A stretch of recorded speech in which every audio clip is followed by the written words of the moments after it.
오늘 제가 강의할 내용이 토지 투자에 대한 선입견 이렇게 타이틀 잡혀 있는데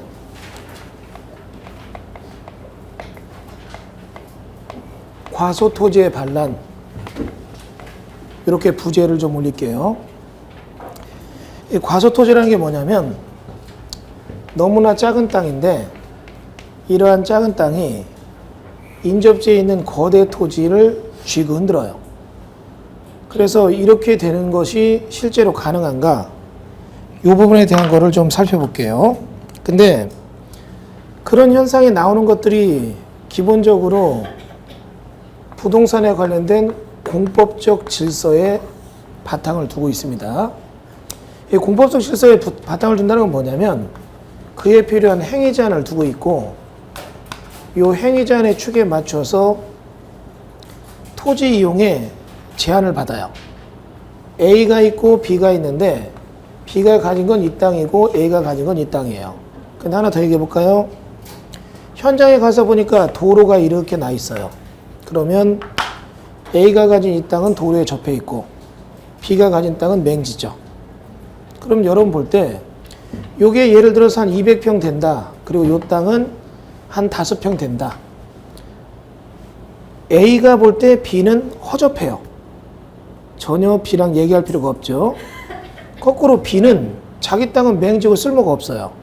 그런데 나중에 뚜껑을 딱 열고 나서 보니까 A는 절대적으로 B의 조력 없이는 이 땅에 아무것도 못하는 거예요. 그런 게 있습니까? 이런 생각 들 겁니다. 근데 실질적으로 그런 경우가 공법적으로 제가 지금 알고 있는 지식은 14가지가 있어요. 근데 14가지 중에서 오늘은 3시간 동안 한 가지씩 해서 3개를 보여드리겠습니다. 그럼 여러분 이제 선입견이 바뀌겠죠? 저 현장 보면 토지를 투자하려면 일단 큰 돈이 필요하다. 빌라나 이런 거는 새 끼고 사고 융자 끼고 사는데 토지 투자는 돈이 좀 필요하고 일단 이게 오래 걸린다. 또 토지 투자는 잘못되면 위험하다. 전혀 그렇지가 않습니다. 법규를 몰라서 그래요. 실제로 작은 땅이 더 큰 힘을 발휘한다. 좀 전에 얘기했잖아요. 두 번째는 오래 걸린다 이렇게 되어 있는데 목마른 사람이 우물을 판다고 해서 결국은 A랑 B랑 이렇게 있으면 A는 워낙 소액 투자가 됐고 B는 워낙 재산권이 많이 걸려 있으니까 개발을 서둘러요. 서두르는데 B의 도움 없이는 안 되죠. 그러면 이쪽이 목마른 사람이 우물 파니까 이쪽에 요구 조건을 들어줘야 되는 거예요. 마지막으로 위험하다. 리스크를 분석하면 위험 요소는 10% 미만으로 줄일 수가 있습니다. 그러니까 이제 이런 얘기 들으면 저게 가능해? 이 생각 들어요. 저거 맞아? 뭐 저런 게 어딨어? 있습니다. 이거는 제가 철저한 제 사례에서 오는 거니까. 자, 넘겨볼까요? 여러분 이제 이게 서울특별시 난현동 지구단위 계획구역 이렇게 해서 나온 얘기인데 일단 여러분 이게 사당역이에요.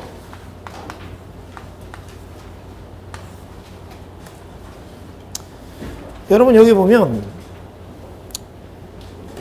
이 물건이 이제 취하가 돼가지고 나오는데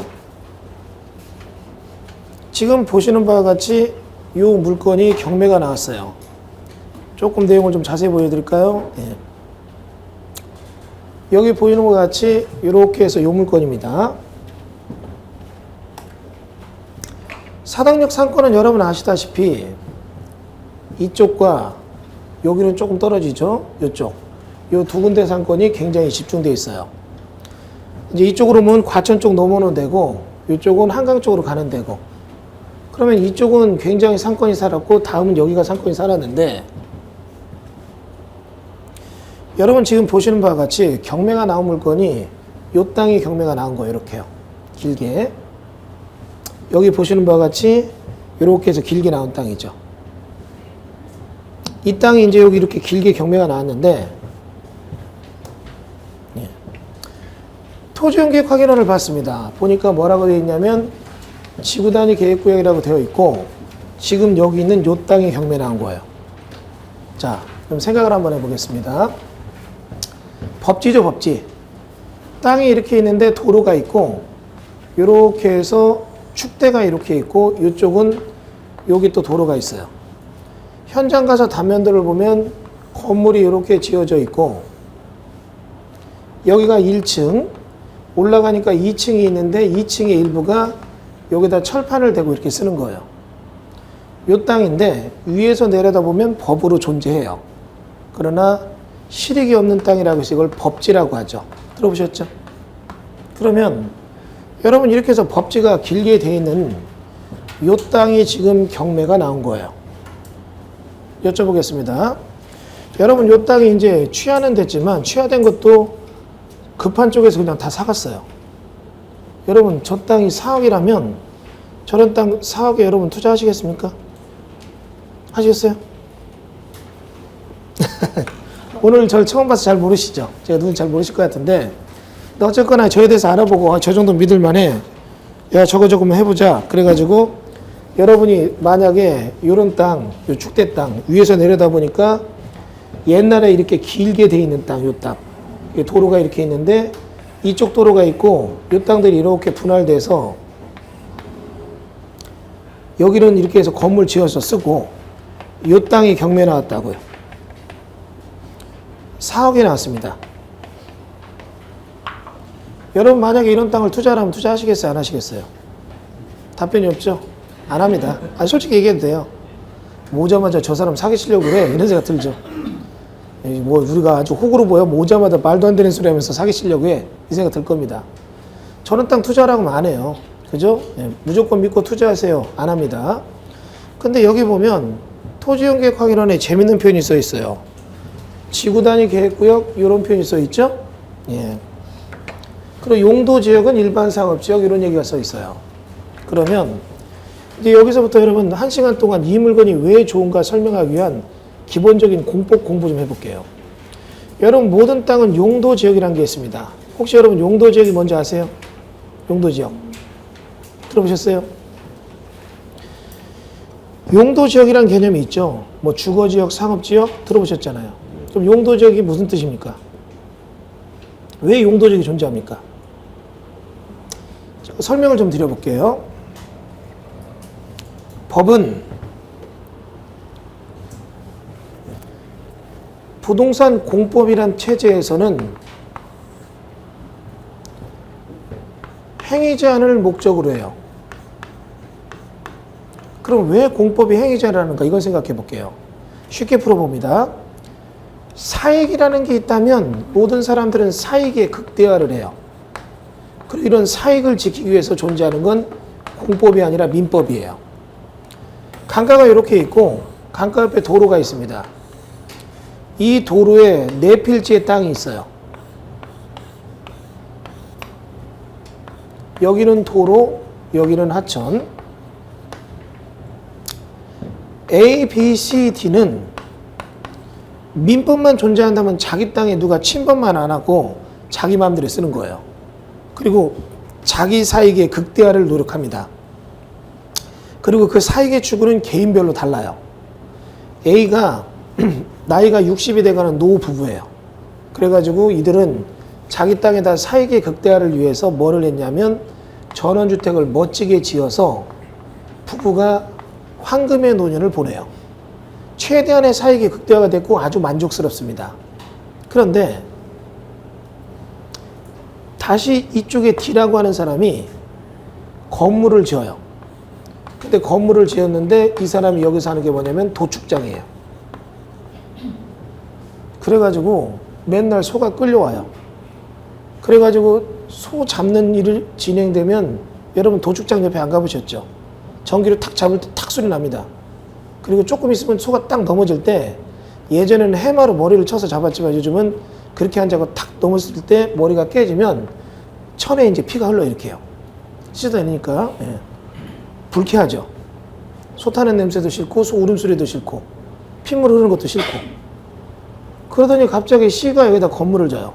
뭐를 짓냐면 뭔가 큰 건물을 져서 뭐 짓나 봤더니 폐기물 처리장을 만들어요. 여러분이 지금 A라면 뭔가 심란해지죠. C와 D랑 충돌이 나잖아요. 그래서 여러분 생각합니다. 여러분이 지금 폐기물 처리장 가서 A가 아우성 쳐요. 야, 냄새나서 싫다. 야, 우리는 니네 땅 안 넘어갔어. 민법적으로 우리가 하자 했냐? 문제가 있는 거 아시겠죠? D한테 가서 야, 그리고 소리 나는 거 싫다. 야, 우리는 니네 땅 안 넘어갔어. 할 말이 없잖아요. 여러분 벌써 이게 A와 C, D가 충돌이 나잖아요. 다시요. 갑자기 B라고 하는 애가 여기다 건물을 이쁘게 해서 높게 져요. 그래가지고 막 하얀 집을 멋있게 져요. A는 기대에 찹니다. 야, 저 B가 건물 지면 저 정도 지으면 사람 많이 살 거야. 우리가 힘을 합쳐서 C랑 D를 몰아내자. 나중에 건물이 다 지어지더니 거기에 들어오는 게 무슨 정신병원 이게 들어왔어요. 이 부분은 여기 들어오기 전까지는 얘들이 폐기물 처리장이 낮에 일하니까 낮에 산으로 놀러 갔다 와요. 그리고 밤에 집에 오면 얘들이 퇴근하고 나서 조용히 지내면서 만족도가 있었어요. 밤이라도. 근데 이제는 낮에는 얘들이 떠들고 밤에는 여기서 비명소리, 울음소리 막 들려요.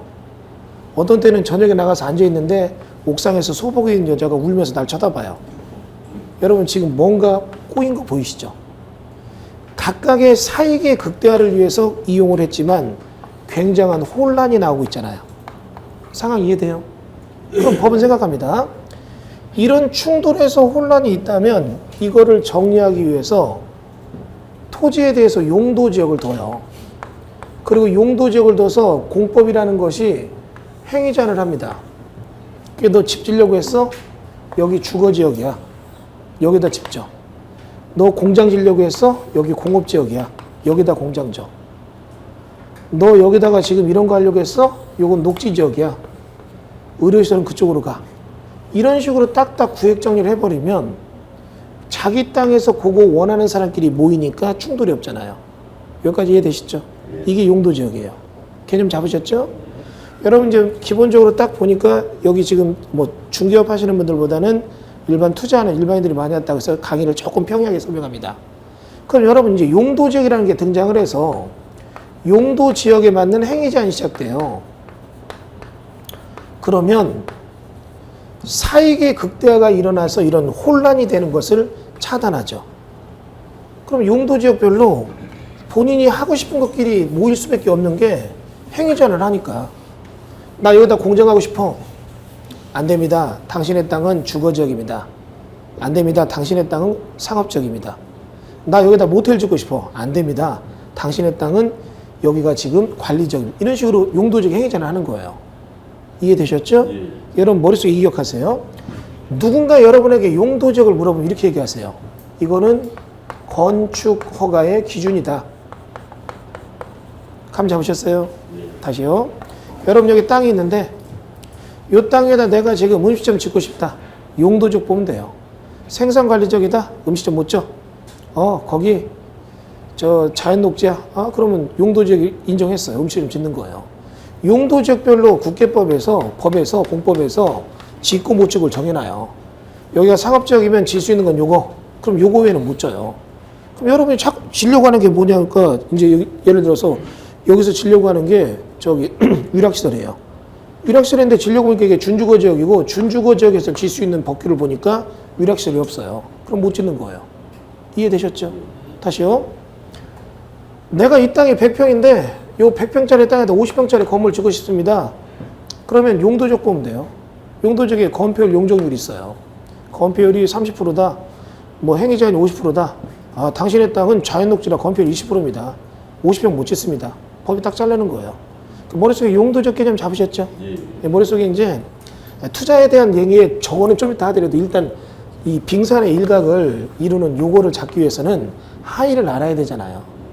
요걸 지금 설명하는 거예요. 마지막에 저게 나오는 거고. 그러면 용도지역이라는 게 이렇게 딱 등장을 해요. 그래 용도지역이라는 게 있어서 그 용도지역별로 행위제한 하는구나. 이걸 생각하실 겁니다. 그러면 여기서 이제 중요한 얘기 해볼게요. 지금 아까 사당역 사거리 같은데 똑같이 생각해 보세요. 개발의 압력이 높아요. 개발의 압력이 높다는 얘기는 거기는 뭐를 줘도 사람들 서로 살려고 해요. 땅만 사서 분양하면 분양 무조건 돼요. 분양받은 사람이 세를 놓으면 서로 오겠다고 난리예요. 그런 동네요. 수요가 무지하게 높은 동네. 이용 욕구가 높은 동네. 그러면 이런 지역에 대해서 우리가 지금 배운 대로 공법이 혼란을 막기 위해서 용도 지역이라는 걸 두고서 그에 맞추어서 행위자를 하고 있는데, 자, 지금부터 생각해 볼까요? 여러분 한번 제가 한 번 딱 찍어서 기분 좋게 해드릴게요. 우리 앞에 계신 선생님한테요. 예. 예. 죄송합니다. 조남이 어떻게 되시죠? 네, 우리 송 사장님이요? 예. 이제 여기 보니까 이렇게 사거리가 있어요. 요 한 단위 요 정도 되는 구역에 사거리가 있는데, 우리 송 선생님 여기 땅이 지금 300평이 있습니다. 근데 여기가 용도 지역이 상업 지역이에요. 근데 요번에 이렇게 해서 여기 전철역이 기존 다녔는데 환승역이 돼서 전철이 하나 더 개통돼요. 일단 들어도 기분 좋죠. 좋으시잖아요. 나머지 분들 다 좋으시죠. 본인이라고 생각해 보세요. 좋잖아요. 근데 갑자기 여기에 뭐가 들어왔냐면 법원, 검찰청이 들어왔어요. 확 일어나죠. 그죠? 예. 그러더니 이쪽에 뭐가 들어왔냐면 대학교가 들어왔어요. 대학. 학생 정원이 한 몇만 원을 해드릴까요? 원하는 대로 해드릴게요. 5천. 에이, 좀 작다. 2만 명. 2만 명 정원에 거대한 대학교가 들어왔어요. 기분 괜찮으시죠? 근데 이쪽에서 다시 이번에 뭐가 있었냐면 대규모 택지 개발 사업을 해서 여기에 지금 4만 세대 아파트까지 들어왔어요. 괜찮아요? 만족해요? 좀 더 해드려요? 이 정도로 할까요? 만족해요? 예. 여기까지 뭐 하면 너무 커지니까 이 정도 잡을게요. 예. 여러분이 이 땅 주인이라면 만족하시죠? 이 정도 땅이라면 애들만 많이 안 나면 이 땅에 건물만 좀 5대는 먹고 살아요. 그 정도 개발의 압력이 심하죠. 그럼 이게 상업지역이 되는 건 당연히 이런 데가. 그럼 혼란을 막기 위해서 상업지역에 살 수 있는 것들이 이제 쭉 법에서 나열이 됩니다. 쭉 나열이 돼요. 뭐 짓고. 아, 좋다. 그래서 여러분 이제 우리 송 사장님께서 한번 선택해보세요. 합리적 선택하는 겁니다. 이 땅에다 건축비는 똑같은데 이 땅에다가 판매시설을 지면 수익률이 5%, 의료시설을 지면 수익률이 6%, 여기다가 교육연구시설 지면 수익률이 7%, 여기다가 근생시설 지면 수익률이 3%, 무지 떨어져요. 업무시설을 지면 수익률이 4%, 위락시설을 지면 수익률이 20%. 연. 어느 거 지실래요? 똑같은 건축비라면. 어느 거 지시겠어요? 세금을 계산해야 되지 않아요? 아, 이거, 그런 거는 빼고, 예. 아이, 그러면 선생님은 세금 때문에 세금 안 내리고 돈 안 버세요? 그것도 인상이 그렇잖아요. 당연히 유락시설이죠. 여기서 여러분 유락시설 아니고 딴 거 선택하는 분 계세요? 지난번에 한번 죽어도 의료시설이래요. 물어보니까 의사더라고요. 그분은 의료시설 짓겠죠. 그러나 나머지는 뭐예요? 다 위락시설이에요. 그러면 여기에 엄청나게 큰 1층부터 7층까지 졌는데 위락시설 룸사롱 나이트클럽 들어왔어요. 여기는 뭐 질까요? 여기도 위락시설이에요. 여기도 위락시설이고, 여기 있는 필지별로 모든 사람들이 다 뭘 져요? 위락시설을 져요. 정리되시죠? 예. 그러면 이런 식으로 되면 이게 위락시설이 다 돼버리면 이때부터 이제 나타나는 현상, 굉장히 주요 기능을 해야 되는 이 동네가 환락가로 전락했죠. 자, 앞으로 5년 이내에 전국에서 취업률 꼴찌인 학교가 됩니다. 애들이 수능 간다 나가면 다 먹고 노는 편인데 뭐 공부를 하겠어요. 이해되시죠? 다시요. 법원, 검찰청 한번 불려갔다 나오면 하늘이 노래요. 그래서 딱 찾아볼 때 앞에 뭐가 보여야 돼요? 변호사 사무실 보여 들어가서 상담할 거 아니에요. 그죠? 딱 나와서 정신없는데 보니까 룸사롱 반짝반짝 돌아가요. 네온사인. 그럼 에이씨, 인생 뭐 있어? 먹고 놀다 사람 폐인 되는 거죠. 뭐가 좀 이상하죠?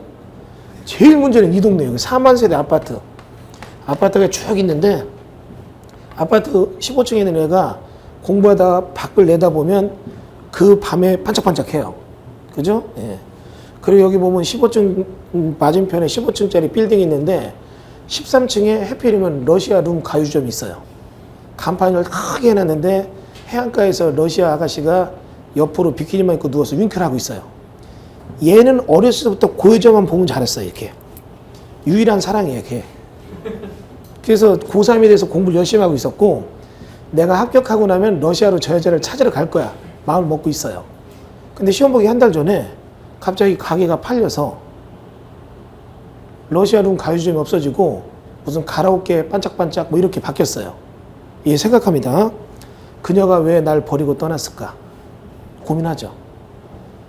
왜 떠났을까? 방황하다가 얘가 시험에 떨어졌어요. 그럼 얘가 시험에 떨어진 이유를 생각해 볼게요. 원인 제공자. 1번 배신하고 떠난 그 러시아 아가씨. 2번 러시아 룸사롱 사장. 3번 가게 인수한 가라오케 사장. 4번 잘못된 도시계획 설계. 몇 번? 4번이에요. 이건 도시계획 잘못됐잖아요. 이해되세요?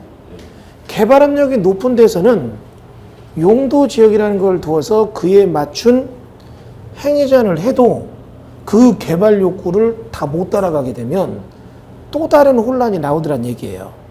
이해되세요?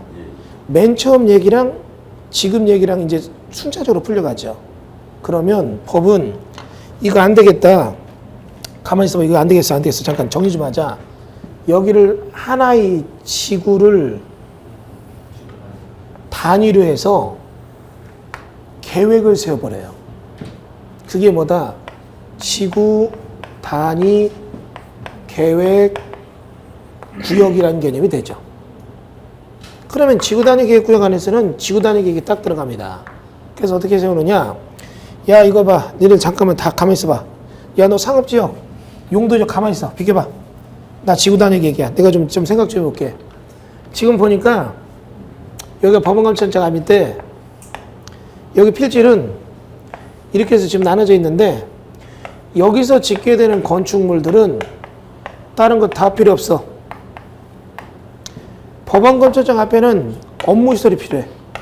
건축물의 용도 업무시설 외에는 딴 거 짓지 마. 딱 걸어버리는 거예요. 그러면 여기서는 여기 있는 건축물의 용도에 따라서 상업지역에서 질 수 있는 뭐 30개의 그런 용도가 있어도 그 중에 초시되는 업무시설 외에는 딴 건 못 짓는다 이거예요. 정리되세요? 제가 봤던 최악의 사고도 있어요. 경매하시는 분이에요. 근데 일반 주거지역에 단독주택이 멋있게 졌었어요.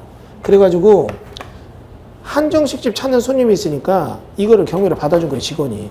사장은 뭐 일이 많으니까 몰랐고. 한정식집이 딱 받아줘가지고 이제 낙찰받고 인테리어 하려고 보니까 여기가 지구단위 계획 구역이에요. 그래서 여기는 일반 주거지역이지만 순수 단독주택 외에는 못 져요. 이해되시죠? 그러니까 결국은 받은 사람이 뭐냐, 너 이거 된다고 고발한다 뭐 한다니까 결국은 사장이 어떻게 해요? 자기 아파트 팔고 이거 사서 대신 사서 이사 가는 거 봤어요. 집들이 하는데 가서 축하한다고 해야 되나 위로를 해야 되나 애매하더라고요. 근데 나중에 이제 이 지역에 또 아파트 값은 떨어지고 이건 또 올라가지고 전화위복 된 적은 있었는데 지구단위라는 개념이 뭔지 좀 감은 잡히시죠? 그리고 거기에 필요하다면 건축선도 딱 정해요. 니네 건물 열 맞춰서 줘. 니들 마음대로 딴 데 짓지 말고 이렇게 쫙 해서 건물 이렇게 줘. 건축물의 형태까지 정해버려요. 건축선도 정해요. 야, 법원검찰장 높은데 니들이 높게 지면 기분 나빠. 여기는 높이 10m 이상 짓지 마. 3층 이상 짓지 마. 그럼 딱 눌리는 거예요. 상업지역의 용적률이 뭐 800%다. 지구 단위로 150 잡으면 그걸 끝이에요. 지구 단위가 절대 강자예요. 여기까지 이해되셨죠? 예. 거기다가 다시 이제 생각합니다. 야, 여기 지금 보니까 이쪽은 대학교 앞이니까 교육연구시설만 져. 여기까지 이해되셨죠? 다시요. 야, 여기는 4만 세대 아파트가 있으니까 아파트 짓는데 여기 지금 6필지 있으면 이거는 나중에 이렇게 해서 대규모 판매시설 백화점 하나 줘. 이런 식으로 묶어버려요. 감 잡으세요? 예. 그러면 이런 식으로 지구 단위가 그 지구를 통해서 평면적 계획과 입체적 계획을 모두 다 통제해요. 평면적 입체적 계획 외에 딴 거는 여기다 못 들어가게 된다 이런 얘기예요. 컨셉 이해되시죠? 다시 바꿔봐요. 이거 외에 일전에 다른 사개발이 인정하지 않습니다. 허가가 안 나요. 지구 단위 계획대로만 개발하면 몰라도 네가 생각하는 꿈꾸는 모든 것은 다 안 돼. 그러니까 여러분이 혹시라도 지구 단위 계획 구역이 저렇게 딱 떠 있다면 여기는 절대 강자가 뭐다? 지구 단위 계획이에요. 이해되셨죠? 근데 이제 지구 단위가 세우다 보니까 욕심을 내는 거예요. 옛날에는 6필지가 따로따로 있었지만 지금은 여기가 이렇게 아파트 단지 들어왔으면 여기엔 판매시설 들어오니까 6필지 주인 중에 한 명이 있었어요. 이 사람이 건축허가를 내서 나 지금 집 져서 저 상가 건물에서 살고 있었는데 이거 오래돼서 부시고 여기다가 오피스에 지려니까 거기서 얘기하기를 지구단위계획 구역입니다. 여기 6명 다 만나보세요. 6명이 만나서 와서 우리 하필해서 여기다가 큰 판매시설인 백화점 짓겠습니다 하면 그때는 허가 내주지만 그 외에는 안 내준다 이거예요. 그러면 이 6명이 참 골 때리죠. 이해되세요? 지문 좋은데 한 명이라도 앉으면 어떻게 해요? 못하는 거잖아요. 상황 이해되죠? 그냥 이렇게 묶일 때는 좀 피곤해질 수가 있어요. 그런데 이제 이런 경우는 대부분 이렇게 지어져 있으면 나타나는 사람들이 누구냐? 롯데나 신세계나 이런 데서 옵니다. 그래서 어떻게 해요? 이 정도 상권이 형성되는데 걔들은 지금 빨리 해야 되잖아요. 6명한테 만나서 지주작업 해가지고 어떻게 해요? 땅 사들이고 건물 세조 내보내고 지들이 철거해서 아파트 짓고 판매시설 짓고 하잖아요. 컨셉 잡으셨죠? 네. 그런데 이제 여기서 보는 거예요. 여기가 옛날로 돌아가요. 30년 전에 보니까 땅이 이런 식으로 있었는데 여기는 보상받고 여기 있는 잔여지에 대해서는 이 사람이 법규를 몰라서 보상 안 받은 거예요. 이제 아까 얘기하는 겁니다. 그럼 이게 이렇게 있는 거예요. 있으니까 나머지 사람들은 여기다가 길 있으니까 여기다 건물 졌잖아요. 건물 져서 쓴 거예요. 그렇게 쓰고 여기 있는 땅 주인은 에이 나 몰라 버리다시피 하고 신경 안 쓰고 있는 거예요. 상황 이해되죠? 예. 그랬는데 세월에 여기가 개발압력이 높은 데잖아요. 그리고 그런 개발압력 높은 데에 요런 땅 200평, 300평이 쓸모없이 있는 건 법이 못 보겠다 이거예요. 이해되시죠? 그래서 여기도 지구단위가 들어가기 시작합니다. 지구단위 볼까요? 뭐라고 되어 있느냐? 여러분 여기 보면 요게 해당 지역이 지구단위 계획 지정되어 있다 써 있는데 가만히 보면 요런 데 보면 점점 연결된 게 있잖아요. 그 다음에 공 동그라미가 연결된 거 있잖아요. 보이세요? 네.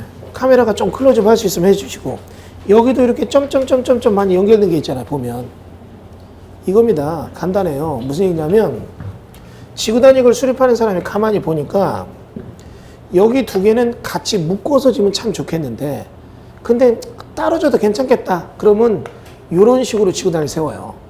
권고사항입니다. 자, 네가 혼자 짓겠다? 저도 좋아. 네가 짓겠다? 저도 좋아. 둘이 같이 오겠다? 그러면 뿅 가게 해줘요. 뭐냐? 여기다 지면 10층 짓고 여기다 지면 10층 져요. 두 개를 같이 묶어서 지면 15층 짓게 해줘요. 1000평 짓는데 두 개를 묶으면 2000평이 아니라 3000평 짓게 해준다고요. 그럼 여러분이 이런 거 보면 둘이 이렇게 했을 때 땡겨요, 안 땡겨요? 땡기죠. 이해되시죠? 예. 여러분 이거 간단해요. 뭐 이렇게 남자랑 여자랑 둘이 서로 싫어해요. 안 산대요. 결혼하게 하는 법. 양쪽 부모 만나서 너 얘랑 결혼하면 아빠가 10억 줄게. 너도 얘랑 결혼하면 이쪽에서 10억 줄게 하면 둘이 결혼해요. 땡기죠 그건. 제 말 맞지 않아요? 예. 이게 똑같아요. 요만큼 짓는데 둘이 합치면 이만큼 짓게 해줄게. 이게 권고사항이에요. 그런데 이런 데 보면 지금 여기가 이만큼이 환승역이 필요해요. 근데 환승역에 주차장이 필요하잖아요. 그러면 여기 내 필지는 이런 식으로 써버려요. 이렇게 진하게 칠해서. 내 필지는 하필이 강제돼 있어요. 그래서 여기는 주차장 건물 외에는 못 줘. 딱 정해버리면 내 필지는 무조건 주차장 줘야 되는 거예요. 이거 이해되셨죠? 강제사항이라고요, 강제사항. 그러면 다시 한번 볼까요? 여러분 여기 있는 거 지도를 좀 당겨서 클로즈업 해볼게요. 우리가 아까 봤던 땅이 길었잖아요. 이렇게 길어가지고. 근데 이 땅이 쓸모없이 있는 게 싫다 이거예요, 법은. 그 어떻게 했느냐? 여기를 이렇게 잘라갖고 여기 1061 이거 두 필지는 요 필지 자른 요 세 개가 하필해서 건축 들어올 때만 건축허가 내줄게. 이해되세요? 다시요. 여기도 잘라. 여기 두 필지도 얘랑 하필해서 건축 들어올 때만 허가 내줄게. 이해되시죠? 여기 이 땅 이거 몇백억짜리예요. 여기도 잘라. 그래서 여기 이렇게 어떻게 해요? 하필할 때만 건축허가 내줄게. 이렇게 돼 있다고요. 정리되세요? 4억짜리 땅이 따져보니까 3천억 땅이 알밖에예요. 이해되시죠? 자, 그럼 이제 여러분 분명히 여러분이 40분 전에 이 땅 사시겠어 하니까 조용했죠. 구매력이 있다. 근데 사시겠어 하면은 그때부터 제가 전화하면 안 받아요. 안 받아요. 저 믿고 무조건 사세요 하면 안 받아요. 근데 지금 설명 다 들었잖아요. 여러분이 사겠다면 저 땅 사겠어요, 안 사겠어요? 사죠. 사서 가만히 있으면 이쪽 주인들이 찾아와요. 이해되세요? 명절 때 일가보다 저 사람들이 먼저 찾아서 인사하고 가요. 제가 장담합니다. 저런 땅 사서 갖고 있으면 저녁에 사당에서 술 먹고 집에 갈 때 대리 부르지 마시고 여기 있는 건물주들이 있을 거 아니야, 5명. 그 중에 한 명 딱 불러요. 김 사장 뭐해? 자? 아유, 나 사당에서 술 먹고 집에 가야 되는데 대리 불러도 대리가 안 오네? 그럼 10분 내에 딱 옵니다. 집에 태워다 줘요. 문제 이해되죠? 여러분, 저게 만약 과소토지의 반란이에요. 지금 보는 것처럼 여기 있는 거 이 얘기를 볼게요. 이런 땅 이거 지금 쓸모없는 땅이라 생각했지만 지구 단위에서 묶어버리잖아요. 그러면 어떻게 해요? 이 큰 땅이 건축을 하고 뭔가 개발을 하려면 여기 있는 그 땅에 도움 없이는 안 해줘요. 그래서 제가 아까 처음에 얘기한 거 기억나시죠? 여기 얘기했잖아요. 뭐라고 했냐면 이렇게 해서 도로가 있다면 이렇게 땅이 있는데 이런 땅이 이렇게 해서 옆에 있다. 이게 지금 예를 들어서 한 3,300평, 요게 12평. 여러분이 볼 때 이 땅 주인이 여기 볼 때 허접하잖아요. 개 허접해요. 신경도 안 써요. 근데 지구 단위에서 이렇게 묶였다. 그럼 어떻게 해요? 이 사람한테 지극정서로 잘해야 돼요. 오늘 감기 걸렸다 소리 들으면 어떻게 해요? 집에 가서 감기약 사들고 열두제 주고 뭐 이렇게 간호해주고 와야죠. 명절 때 와이프한테 부탁합니다. 집에 가지 말고 이 사람 내 집에 일가들 많이 온다니까 가서 부치게 좀 하고 설거지 좀 해주고 와. 신고로 보내야 돼요. 그 정도 정성을 들여 이 사람이 동의할 거 아니에요. 정리되세요? 슈퍼 할바퀴죠. 정리되세요? 그래서 여러분들 이렇게 지구단위 계획구역에서 이렇게 뜨게 될 때 공동건축이 하필됐을 때 그런 쪽당 나오는 것들 찾으면 돈 벌어요. 저 물건이 나왔을 때 경매까지 가는 것 자체가 불안하니까 어떻게 해요? 외곽에서 벌써 다 처리해서 취하돼 버렸잖아요. 무슨 이해되죠? 저 물건이 나왔다 취하된 이유 이제는 아시겠죠? 관련된 사람은 경매 나와서 누가 가져가 불안해서 못 견디는 거예요. 그러니까 그냥 다 어떻게 해요? 돈 들고 싸들고 가서 그냥 우리가 할게 이렇게 처리하는 거잖아요. 개념 잡으셨어요? 여러분 이게 취하된 사건이에요. 이게 지금 보시면 저 과소토지의 반란이죠. 정리됐어요? 여러분 이런 것들 지금 생각해 보면 이게 지금 여기는 이제 사당이란 이해를 돕기 위해서 제가 액수가 큰 걸 갖고 왔는데 저희가 직접적으로 움직여서 했던 데는 이거보다 금액이 작은 것들이 많아요. 재밌는 건 감정가 1억 2천, 1억 3천 되는데 아무도 안 받아요. 3천만 원까지 떨어져도 안 받아요. 그래서 뭐 저 옆에 계신 분들 이 교수님 돈 좀 벌게 해주세요. 받아보세요. 할게요. 교수님 감사합니다. 현장 갔다 오더니 그 다음부터 내일 입찰이라 해서 전화하면 안 받아요. 안 받아요. 그래요. 우리가 가서 받자 딱 받고 오잖아요. 저거 또 낙찰 받을 때도 웃겨요. 받고 딱 가면 나갈 때 여기저기서 이 소리 들려요. 차 소리가 들려요. 부정하다는 식으로. 그리고 이게 나가면 경매에 입찰을 해서 낙찰 받으면 막 대출 받으러 뭐 나눠주고 하잖아요. 그 아무도 안 붙어요. 나가면서 그냥 나 속으로 그래요. 그래 니들이 고생이 많다. 열심히 살아. 이러고 하죠. 나중에 낙찰 받고 가서 이렇게 됐다 설명하면 그분 얘기해요. 서운하다고 막. 그러면 교수님이 더 적극적으로 나 적극적으로 얘기했다. 적극적으로 얘기했다. 근데 그래도 내가 몰라도 그러면 끝까지 했어야지. 왜 그걸 안 했냐. 아니 내가 뭐 그 사람 강제로 막 뭐가 쇠뚫어서 도장 찍기 위해서 입찰 봉투인데 강도도 아니고 어떻게 합니까? 뭐 줘도 못 먹는 걸 어떻게 해요. 여러분 이런 것들이 공법적 저 내용에서 경쟁력이 있는 얘기들이에요. 제가 이런 얘기를 사실 동강에도 안 찍었어요 그동안. 근데 이제 요즘 찍는 이유가 많이 또 벌 만큼 벌었고 저희가 좀 다른 사업으로 또 수익을 계속 내고 있어요. 근데 이런 쪽은 이제 조금 우리들 볼 땐 등급이 낮아지는 그런 투자처라 이제 좀 풀기 시작합니다. 그래도 여러분 입장에서는 이런 거 투자하는 사람 아직 전 국민의 0.001%도 안 돼요. 그러니까 이런 것들 여러분 잘 배우면 돈이 되겠죠. 지구단위 계획에서 공동건축이 강제되어 있는 이런 것들. 지금 보면 여기 지금 나오는 것처럼 뭐 용도 나오고 하는데 공동건축 강제된 이런 것들 여러분 찾아보면 알박기에 대한 진술을 벗길 수가 있어요. 많습니다 이런 거. 예. 상당히 많아요. 사람들이 몰라서 그렇죠. 근데 이 얘기가 갑자기 하늘에서 뚝 떨어져 되는 게 아니라 제가 짧게 압축해서 설명했지만 공법적 하위 구조가 탄탄하게 돼 있어야 돼요. 그게 안 돼 있다면 조금 어렵고요. 자, 시간 얼추 됐으니까 10분만 쉬었다 할까요?